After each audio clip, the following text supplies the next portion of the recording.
Welcome to the Right Place podcast, where we learn with you how to navigate the world by building connections that matter, relationships that last, and businesses that thrive. My name is John Watson, and today I'm joined as always by my co-collaborator, Rudolf Rautenbach in Pretoria. Rudolf, how's it going so far this week? Good, John. It's busy. It's the silly season in the public sector, but going well. We can't complain if we're working and we've got something to do. So very excited to be here and excited to chat to you today. How's it going on your side? No, going great here in Cape Town, Rudolf. Got a nice autumn day, lots of sun. The sun's shining on my face at the moment, so that's why I look bright and beautiful. But yeah, going great this side. Busy with a couple of interesting projects. And yes, looking forward to today's discussion. Like we just said earlier, we don't really have a title for this, but we just want to explore the concept of, is it worthwhile going to study for a couple of years, 3, 4, 5, 6, 7 years, or should you rather invest that time in networking? I think it's a complicated issue to explore. So maybe we should just dive in, because you and I both went the CA route. We did our 3-year BCom, we did our 1-year CTA honors year, and then we had our 3 years of articles. But during that time, we didn't not network, but I don't think the focus was networking. But I think we also come from that generation where you had to go and study. You got your matric. There was no two ways about it. You didn't have an option for a gap year or sit on your bum and figure things out. You kind of had to go and study something at least and see where life takes you. I hear that and I'm with that. And unfortunately, I'm a little bit biased because I went to university and I did study. So I think that would almost exclude me or limit me from commenting the other way around. I do believe that a good and proper education is fundamental, and getting yourself into a position to grow in the future as well. But I read an interesting quote this week where, I can't remember who said it, but that said, to study and to learn something, to get taught something is very important, but to self-study actually gets you places. And those things that you focus on because you like it, I suppose, actually gets you further. So there is this angle where people start dreaming about just doing their own thing and not necessarily going to study. And I think it's becoming more and more relevant because of the creative economy that we are in, where creators and people who are more artistic or creative can get into a place a lot quicker than people with a core or a professional degree, maybe. So I think that is where I'm getting stuck a bit, because I'm in that old mold of going to university first and then going further. I think I would still go for that. And then secondly, maybe on that is, I do believe that there's a lot of value in building connections or relationships and networking at university as well. So I think that portion of missing out potentially on a value enhancing network while you're at university could go by the wayside if you don't. But then again, go and work somewhere, you can maybe do the same thing. No, absolutely. I think because we studied CA, it gave us access to the CA world. We know a lot of CAs. It's easy to talk to other CAs. We've all been through the same thing. And it's easy to talk to younger CAs, to older CAs. So I think it gives you access to that world that you wouldn't necessarily get if you watched YouTube on how to balance a balance sheet or prepare a cash flow statement. You would be able to do it, but you haven't gone through that process. You don't have the credentials. And so that degree carries weight. It almost, your reputation, your CA reputation precedes you. So when you show up at the door, people know, okay, I'm dealing with a professional person. Whereas if you didn't have that, no matter what you've done, you're kind of missing that element. You're missing that background. You could be a multi-millionaire, billionaire, but some people first look, okay, am I dealing with professional? Am I dealing with a CA, someone with an MBA, someone with a master's in something? But I mean, I think there's also pros and cons to both sides of the coin here. Professional environment, in terms of professional services or professional qualifications, definitely the case that people measure each other, which I think isn't correct, but that's the nature of how people are, is that I'll we'll ask, oh, are you CA? And then the next question I'll ask is, oh, where did you study? Because then there's also a differentiator in our own minds as to, yeah, this guy did it there and this one did it there. But definitely a fact that we do look at those credentials in a professional environment. I think in other environments, if I go to a mechanic, a car dealership, a retail type of environment, I'm looking mostly or probably more often than not looking at quality of service, and I'm looking at reputation. I'm looking at what other people say about it. And in that case, I don't know if the qualification necessarily matters that much. Then also the people behind that business that drives that business and that doesn't actually do the work might have professional qualifications in some sort of a business management or an entrepreneurship thing or whatever the case is. So I think, yes, again, in my view, it goes both ways depending on the environment that you are in. The bottom line for me is you need to network. You need to firstly be honest, be true, be a person of value, be someone that people can rely on. And then secondly, you need to go and deliver quality service so that people build that trust relationship in you. If you say you're going to do something, actually do it. And then from there on, you strengthen that relationship. And it almost doesn't really matter then whether you studied or not, because people will follow you or people will link up with you because of the good words that they get from other people, or that they know that you, every time you say something, you deliver on that. And I think in the end, myself and you, probably more you than me at the moment, because I'm a little bit involved in the public sector with finances at the moment, but we don't necessarily do what we studied. We almost don't utilize that qualification in any ways. So yes, it is on the CV and I do have the certificate somewhere, but doesn't really matter in the end. Versus the person that I am at the moment and the connections that I have, the relationships that I've built, and the a little bit of different work that I do. I think it depends also on your motivation and also how you want to define yourself. What I've seen, especially here in Cape Town, is people almost define themselves by, I went to UCT, I went to Stellenbosch, or I went to Pinelands High School, or I went to Paul Boys High School. And I don't lead with that conversation. I don't lead and say I'm a CA. I don't lead and say I went to this high school. So if that's very important for you, then you'll define yourself. I went to study. But if you more define yourself by your values, like you mentioned, and what type of person you are, how you live your life, how you add value, what quality of service or products you bring to the table, I think that's a lot better way to live. Actually, my son plays rugby, and we played against Paul Boys recently. And it's amazing how when you start talking to these people, their whole life is defined by the high school that they went to. I mean, I'm like, I went to high school 25 years ago. I'm grateful for the high school I went to. It doesn't define me. It means a lot to me, but it doesn't mean so much to me that it's the only thing that matters in life. My wife and I both went to public schools. We went to normal universities, but we more want to be defined by who we are and what we are. So I think it depends what your motivation is, what angle are you, what is your outlook on life. And I think you don't necessarily know that at a young age, especially if you need to choose between going to study or I'm going to wing it, I'm going to network, I'm going to find my place. But you need to unpack what is my ultimate motivation.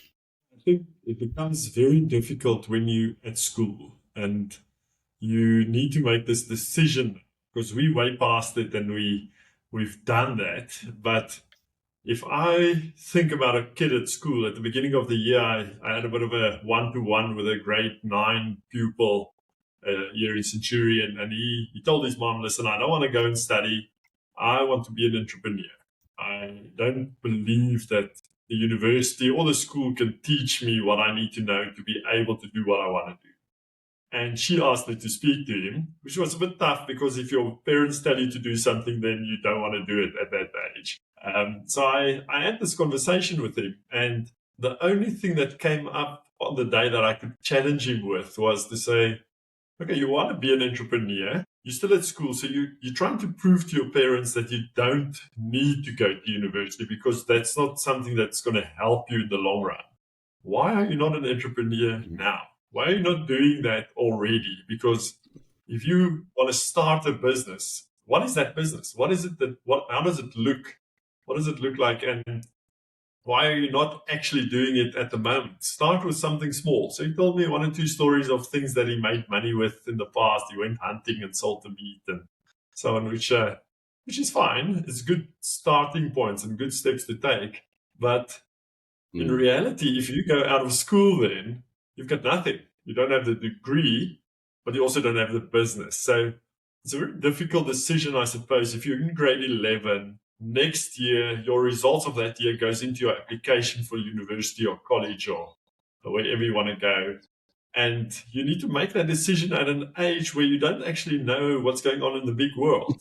So I would say to purely rely on networking is not going to cut it directly out of school because you don't have anything. You don't have nothing to fall back on. You don't have anything to push with unless you have already started that business or that you've landed that job maybe for the following year.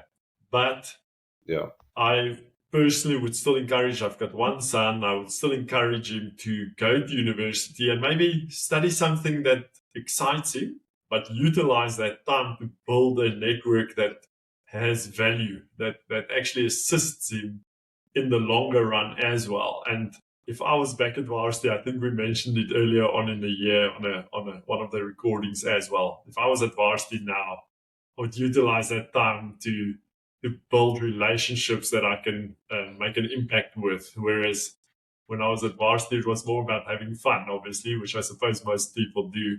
But that's the science or the looking back part that we always regret. I follow Andy Elliott on LinkedIn, and he's posted quite a few videos about you need to decide what you want to be. You need to, and he's talking from the American context where he was talking to someone and said, you can go and study to be a doctor. You're going to end up with $200,000 in student debt. And 1 year into being a doctor, you're going to make $60,000. And he says, so you're not going to be a multimillionaire doctor yet. He says, you're going to take 10 years to get to that level. And you have to pay for student debt. You're going to get married. You're going to get a house and everything. He says, I can sell cars. I can make $100,000 a month selling cars if I know what I'm doing. So I can become a millionaire selling cars. It's not a glamorous occupation, but someone has to do it. People need to move around. People need to buy and sell cars. And I mean, the car market in South Africa is massive. And I was so interested in his perspective, saying like, if you just want to secure your family's future, then you must start earlier. If you're going to go and study, it's fine. You can go and be a doctor if that's your absolute passion and go and do it. But if you're sitting on the fence and you're just studying something to tick the box, rather than either study it and be very, very good at it, or scrap that idea, start earning money as fast as possible and build from there. I agree with you. In the South African context, you need something that almost differentiates yourself from the rest. So to have something to fall back on. But then while I'm studying my 3 or 4 years, absolutely maximize that opportunity. Start a side business like the guys that started Facebook and all that. They were at varsity when they did that. So start something or get something going on or do a share scheme or property that you've already got something. You're not waiting to start a business once you qualified. You're learning on the fly. You're not partying it up every weekend. You invest in that time and effort and energy into something that's hopefully sustainable or something that leads to something else. So I think maybe the right approach is maybe a bit of a hybrid approach to study something, even if it's short, not necessarily a massive long degree and an honors and a master's, but then to network like a madman until you find your right space. That's the way I would approach it as well. As you were talking, I'm thinking of this entrepreneurship course that I've been doing this year with the Adventure Institute, and I posted about it on LinkedIn once or twice as well. But I've been an entrepreneur since 2014, so about 10 years now, working for myself, not gaining a monthly paycheck, but building my own things.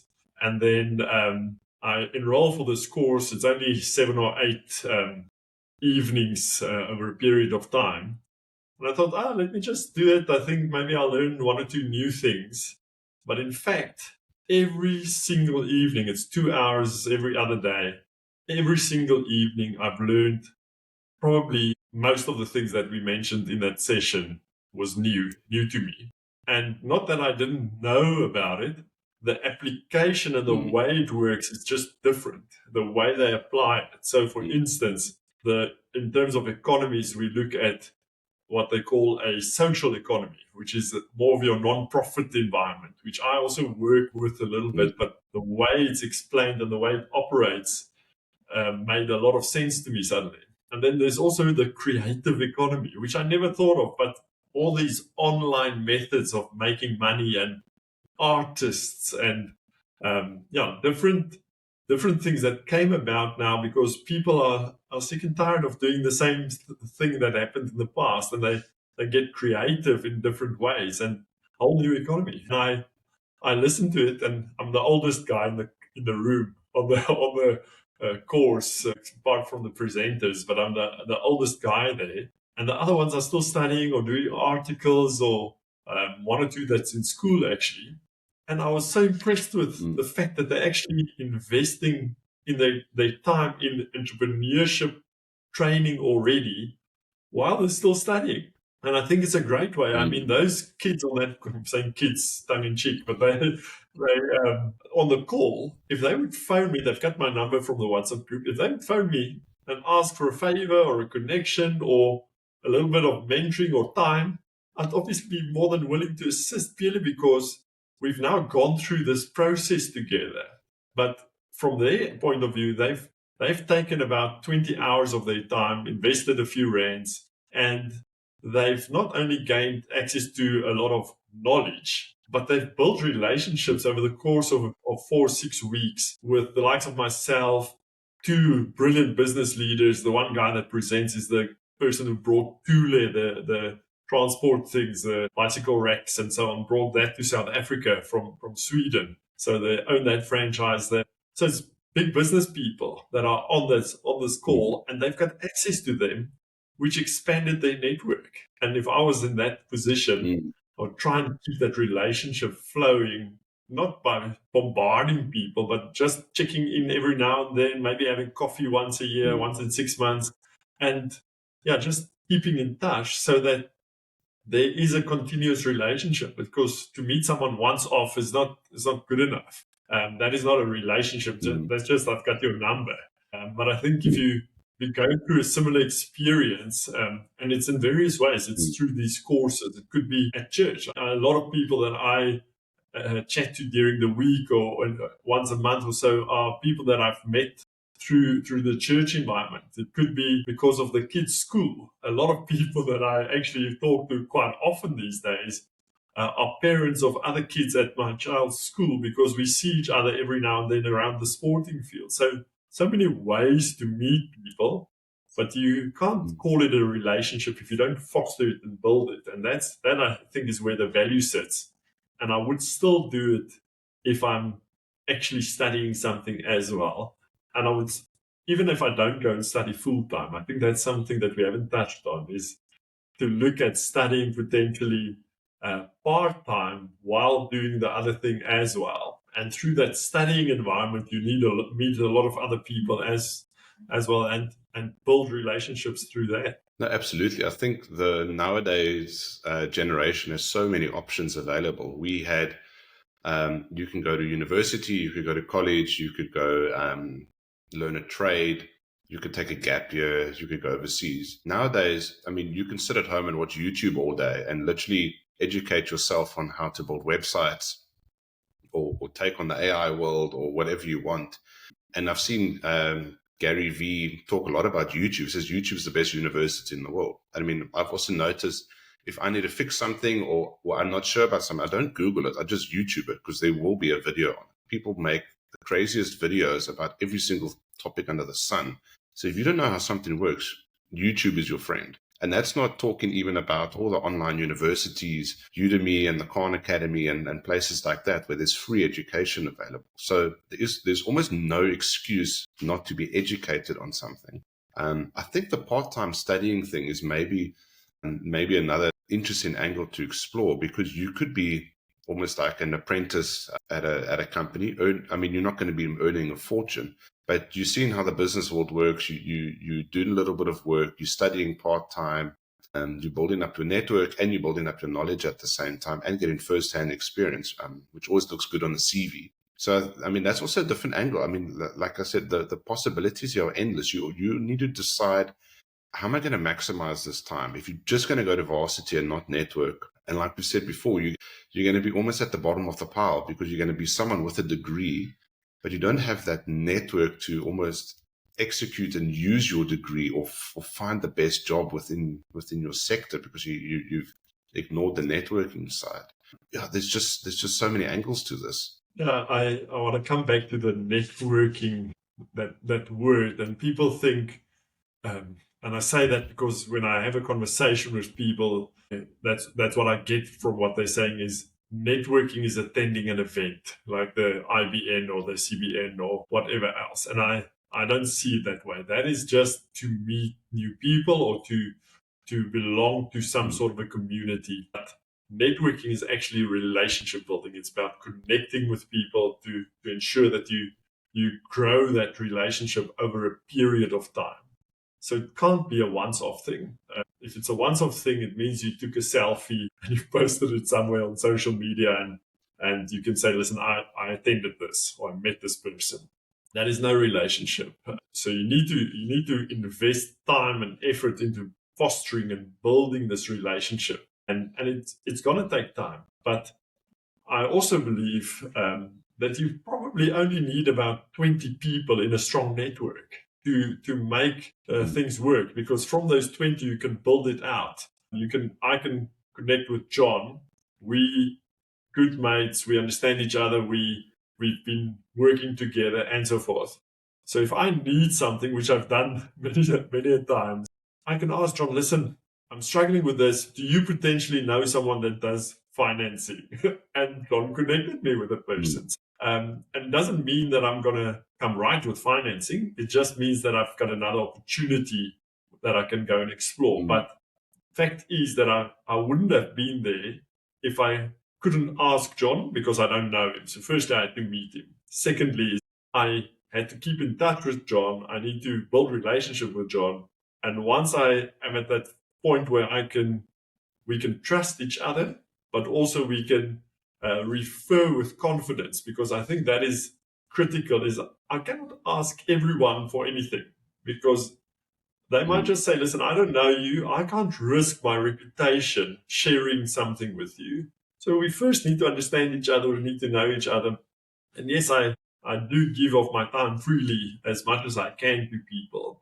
I'm obviously going to help the people that I have a relationship with first, before I come to random people just asking me for favors the whole time.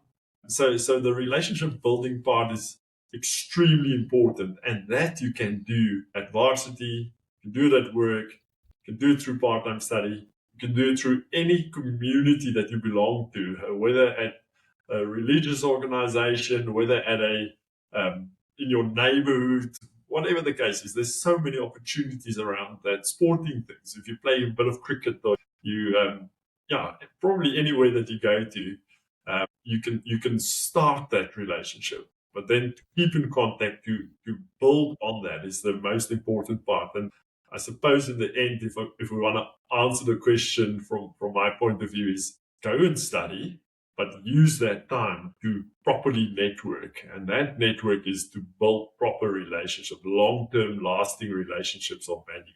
Rudolf, I think you've hit the nail on the head here. I think it almost doesn't matter what you do, but build the relationships. Yeah. If you study and build relationships with the people in your class, talk to the lecturers, if there are events at the university, attend them, see what's going on there. Don't waste the time and the access that you have, because once your degree is done, then you're not allowed to go to that university again. You can't just walk in and knock on the door anymore. That kind of chapter is almost closed. You have to move on. So maximize that opportunity. And if you're not going to study then build relationships, attend events, follow people on LinkedIn and YouTube, and learn as much as you can and build relationships with these people. I think because of the age of social media that we live in, the access that you have to people is unbelievable, and the access that you can maximize and that you can take advantage of is just unbelievable. I mean, 25 years ago when we were studying, we had textbooks, and we had SABC 1, 2, and 3, and we had encyclopedias,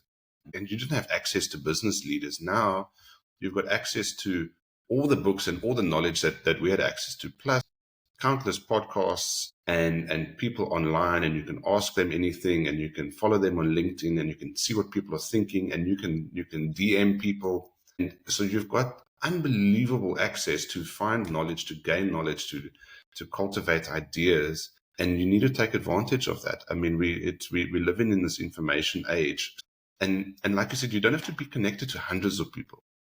You can have 10 to 20 people that you follow and that you enjoy and that you've got that connection with, that you can build a relationship with, and you can help each other. You can collaborate on things. So I think the golden thread here is the relationship building. Where am I focusing my relationship building? And it's not just to what I can get now. It's if I have got a strong relationship with this person, and we check in regularly, and we bump into each other at events or online, who knows where this could go in 5 to 10 years' time, where I really have to have my ducks in a row. I have my business up and running. So to cultivate that now, because then you've got that open door. Hey, Rudolf, I'm struggling with this, or do you know someone in this area? So I think that relationship building, no matter where you are, is maybe the golden thread here. We've interviewed Hannes Nienaber from Supersport Schools earlier on in the year as well, and he is actually a fantastic example of keeping the momentum in a relationship flowing. And just this morning, actually, he phoned me. So what he does is he goes and dropped off his wife at her work, and then he drives somewhere. And on his way back, no one else in the car, he would phone someone that he tries to keep in touch with. So he'll phone me every now and then, and a few other people that I know of as well. So if he doesn't call me in a week or so, if he phones me again, I'm like, oh, okay, did I get skipped this week, or were you just really busy? But we actually don't have a lot of braais, or we don't get together that often. I see him at the IBM, and other than that, we'd now and then meet each other with other people. But the rest of it is just over these calls. And to my shame almost, he's the one who makes most of those calls, because it's this routine of his. And I'll maybe text him now and then, but he calls me at least once a week. And I think our relationship is actually rather strong because of that. Is he invests a lot of time in that. And similarly, like we discussed that time, with all these rugby coaches and school principals and so on across the country, and that gives him access to all the results, to the up-and-coming players. He knows what's going on in school sport because he connected with the people that's involved in school sports, not because he watches all of it. He doesn't have the time for that.